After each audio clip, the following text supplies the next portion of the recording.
जय मसी सब आज यस ठाउँमा किन आउनुभएको छ तपाईँ? धेरै राम्रो क्वेसन गर्नुभयो तपाईँले। हजुर। अनि परमेश्वरले सबै कुरा बनाउनु भयो 6 दिनसम्म।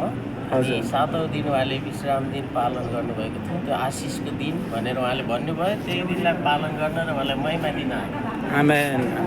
हजुर तपाईँ किन आउनुभयो? आज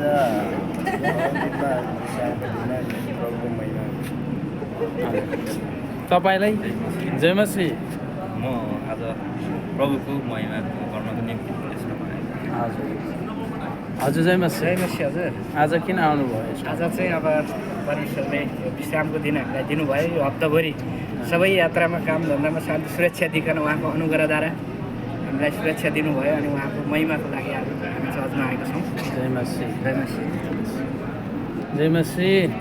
ल आज किन आउनुभयो? विश्राम दिन अनि प्रभुमा जय मसी। जय मसी। आज किन आउनुभयो? म चाहिँ प्रभुको महिमा गर्न अनि आनन्दित हुन। आमेन। जय मसी। जय मसी। म चाहिँ आज सङ्गति के को लागि आउँदैछु भने यो हप्ताभरिको थकाइ मेटाउन, परमेश्वरसँग रमाउन अनि परमेश्वरलाई आराधना। जय मसी। जय मसी।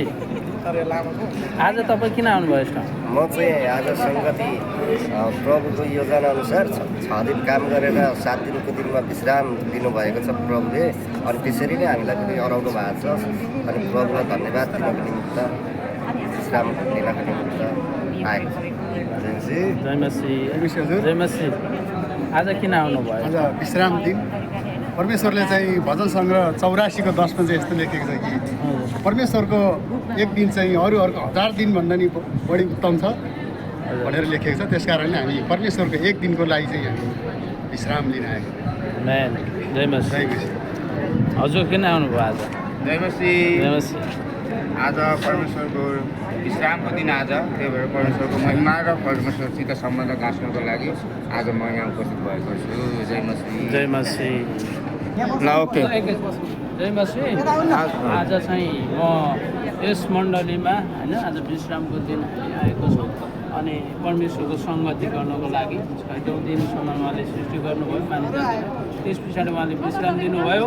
यसकारण परमेश्वरको महिमा धन्यवाद दिनको लागि आज हामी यस ठाउँमा सङ्गति सन्डेको दिन आएको छौँ है।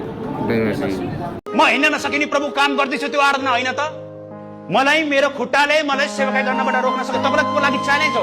म हिँड्न नसक्ने मान्छेले प्रभु काम गर्न सक्छु भने तपाईँहरूको हात खुट्टा भएर कि हामी सङ्गति आउन सक्दैनौँ? धिक्कार छ त्यो खुट्टाहरूलाई जो खुट्टा सङ्गति आउन मान्दैन।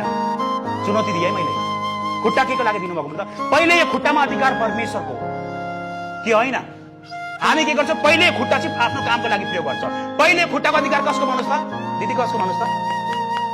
परमेश्वरको नि त। पहिले यो खुट्टा चाहिँ परमेश्वरलाई दिने हो। दर्शन भेटी मात्रै होइन, खुट्टाको पनि दर्शन दिनुपर्छ। किनभने तपाईँले खुट्टा परमेश्वरलाई दिनुभएको छ। परमेश्वर यो खुट्टा तपाईँको कामको लागि म अगाडि बढ्नेछु।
गगन चुम्नी भवन भएर के काम मलाई त्योभित्र बस्नेलाई म चिन्दिनँ। सबैले तपाईँहरू चिन्नुहुन्छ।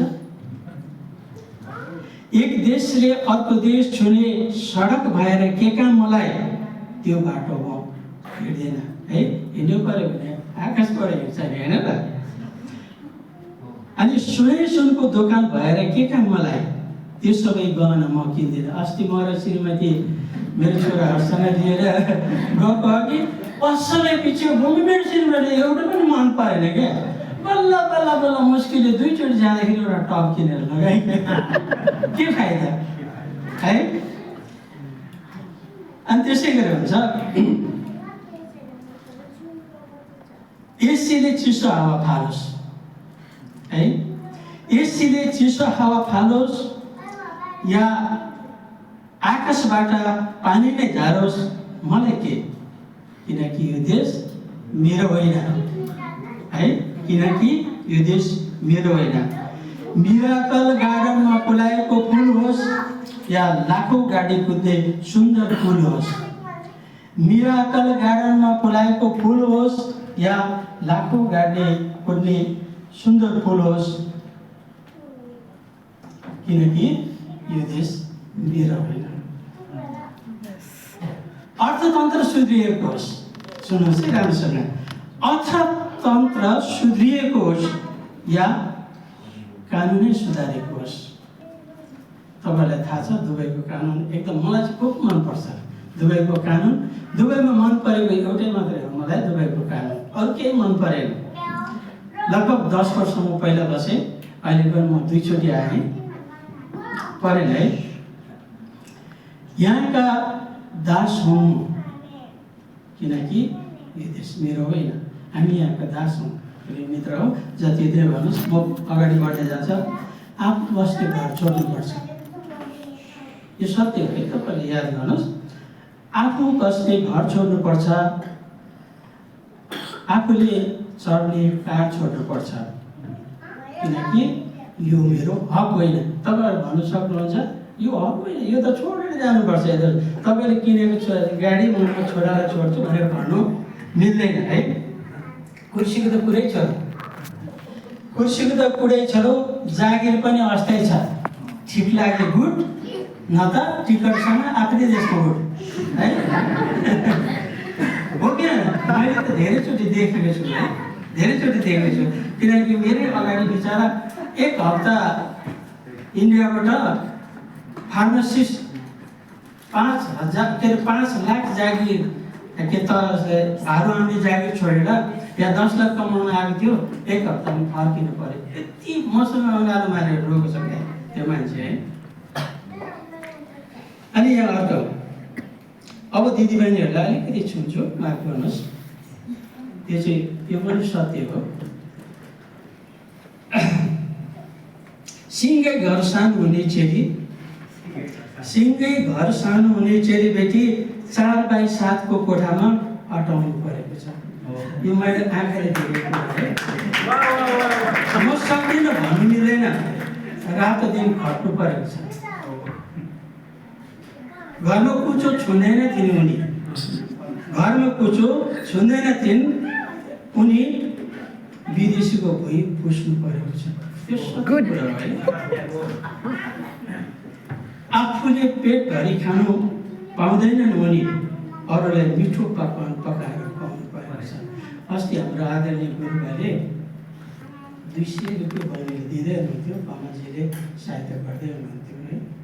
अनि त्यो बहिनीको गुनासो आज उहाँ आउनुभएको छैन होला, उहाँ गर्दै हुनुहुन्थ्यो क्या। अनि उहाँले भन्दै हुनुहुन्थ्यो बिस्कुट लगेर जाऊ नानी, तपाईँले खाना खानुभएको छ। यस्तो धेरैचोटि भोगेर अनि धेरै चेलीबेटी मात्रै नभएर दाजुभाइले पनि हामीले उद्धार गरेर पठाएका थियौँ। कति चेलीबेटी जेलमा सडेका छन्, कति चेलीबेटी जेलमा सडेका छन्। कुमार्गाले रोग उपहार दियो, कुमार्गाले रोग उपहार दियो, त्यही भएर कति मरेका छन्। आँखमा रुगाएर धन कमायो, पैसा पठाए श्रीमानको हातमा। छोराछोरी पालन भनेको आफू फर्किँदा अर्कै उनको साथमा।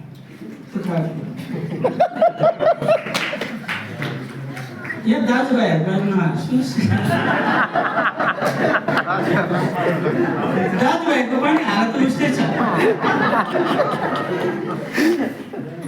दाजुभाइको पनि हालत उस्तै छ। पैसा पठायो छोरो ट्याके, छोरी केटा फेरि। यहाँ बोय पनि भनेर चाहिँ भनेन है। सजिलो लाग्यो केटो फेरि श्रीमती भनेर नट्याउने क्या। जुटले रटाउँदै विदेश पस्यो, तालुको खेत थुलेर कुरा गर्दैन म्यानेजर को असिस्टेन्ट म्यानेजर भनेर तालु खेलेको बारेमा है। ऋण तिर्नलाई सागु ऋण तिर्नलाई घर बेच्नु पर्ने रे। कतिको त्यस्तो भयो कि पैसा जति श्रीमती सिधा हाल्यो के गर्ने। एकछिन आफ्नो देशलाई सम्झौँ, एकछिन आफ्नो देशलाई सम्झौँ। हुम्लान जुर्लामा स्याउ फलेको छ, तराईमा धानको बाला झुलेकै छ, वनमा लाली गुराँस फुलेकै छ। तीव्र गतिले नहोला, याद राख्नु है, तीव्र गतिले नहोला, देशमा विकास हुँदैछ। सरकार बनिन्छ ढल्छ, बालेन शाह, रवि लामिछाने यस्ताहरू धेरै नेताहरू तपाईँलाई थाहा छँदैछ। उहाँहरू जस्तो आउँछ, आशा गरौँ बिस्तारै देश सुध्रिन्छ। दुःख त यो कुराको हो, खेतीयोग्य जमिन बाँझो छ, देशलाई युवाको खाँचो छ। सरकारले बाटो पुर्यायो, घरमा मान्छे छैन, केटाकेटी स्कुल जान्छन्, बुढाबुढी हिँड्न सक्दैन। यो सत्य हो। मलाई त जीवन बर्बाद पार्ने मन छैन, त्यसैले म भन्छु यो देश मेरो होइन। मलाई त जीवन बर्बाद पार्ने मन छैन, त्यसैले म भन्छु यो देश मेरो होइन। सानो खरको छानो हाल्छु, सानो खरको छानो हाल्छु, परिवार त्यसैले पाल्छु, कमाउँछु माना, खान्छु मुठी, किन चाहियो भकारी, किन चाहियो ढुकुटी। स्वदेश फर्किन्छु, त्यही हो मेरो थलो, यहाँ मेरो केही छैन, त्यसैले म भन्छु यो देश मेरो होइन।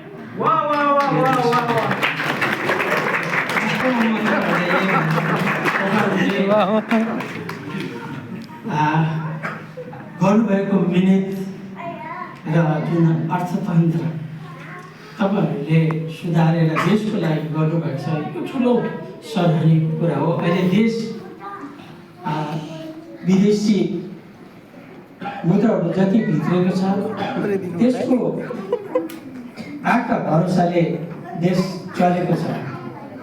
र अन्तमा म तपाईँहरूलाई यही भन्छु, सायद सम्भवतः तपाईँहरूको वार्षिक उत्सवसम्म हामी बस्न पाउँदैनौँ, किनकि हामी छिटै फर्किन्छौँ। अन्ततः अर्को महिनाको 10 तारिकतिर हामी फर्किन्छौँ होला, सम्भवतः थाहा छैन, आजभोलि पनि फर्किन सक्छ। त्यतिखेरसम्म तपाईँहरूले हामीलाई प्राप्त गरिदिनुहोस्। म तपाईँहरूको पुस्तकमा यदि है तपाईँहरूले छाप्दै गरेको पुस्तकमा मेरो पनि लेख अट्यो भने म तपाईँहरूलाई पोस्ट गर्छु। मन लाग्यो भने, राम्रो लाग्यो भने छापिदिनु होला। मैले के गर्दै थिएँ, म के गर्दैछु र भविष्यमा मेरो योजना के छ त्यो कुरा तपाईँहरूलाई धेरै धेरै धन्यवाद। समय सकिएको छ, मलाई थाहा छ, मलाई माफ गर्नुहोस्। धन्यवाद सञ्चालकज्यूलाई। आजको सङ्गति कस्तो भयो तपाईँ? आजको सङ्गति मेरो एकदम असल, एकदम आत्मिक थियो, एकदम उत्साहित थियो, एकदम राम्रो पनि थियो। अनि वचन आराधना जति पनि आजको सेवा सङ्गतिको भागहरू एकदम असल र आत्मिक थियो। म एकदमै खुसी छु। जय मसी सबलाई जय मसी। आजको सङ्गति कस्तो भयो तपाईँहरूलाई? सङ्गति एकदम आशिषमय। हजुर हजुर एकदमै आशिषमय है, एकदमै खुसी लाग्यो। हजुर एकदमै आशिषमय सङ्गति आजको।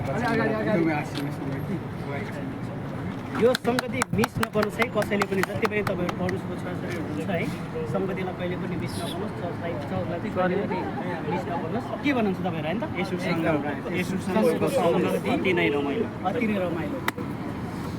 आमेन। आमेन। जय मसी, जय मसी। हजुर आजको सङ्गति अनि कस्तो लाग्यो? एकदमै आशिषमय। अनि हजुर आजको सङ्गति एकदम आशिषमय थियो, राम्रो थियो, रिफ्रेस भयो। ओके, धन्यवाद। सबैजनालाई जय मसी। अनि सन्चै हुनुहुन्छ? अनि आजको सङ्गति के कस्तो भयो त तपाईँहरूको बिचमा? पहिलो कुरो त हाम्रो पहुँचलाई धेरै धन्यवाद। अनि सङ्गति त हाम्रो लागि जहिले पनि आशिषमय र जहिले पनि महत्त्वपूर्ण हुन्छ है। आज पनि त्यति नै महत्त्वपूर्ण थियो कि जुन परमेश्वरको प्रेम र अनुग्रह चाहिँ सधैँभरि हामीमाथि भएको कारणले गर्दाखेरि सङ्गति धेरै नै राम्रो थियो, एकदम आशिषमय थियो। अनि मलाई लाग्छ हाम्रो दाजुभाइहरूलाई पनि एकदम आशिष भयो। एकदमै आशिषमय।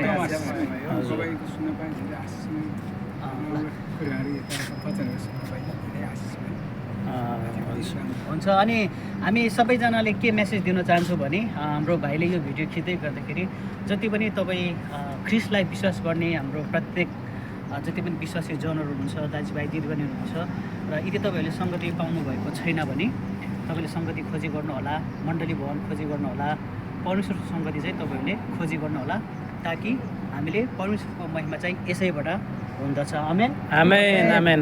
धन्यवाद। धन्यवाद। जय मसी, जय मसी, जय मसी, जय मसी।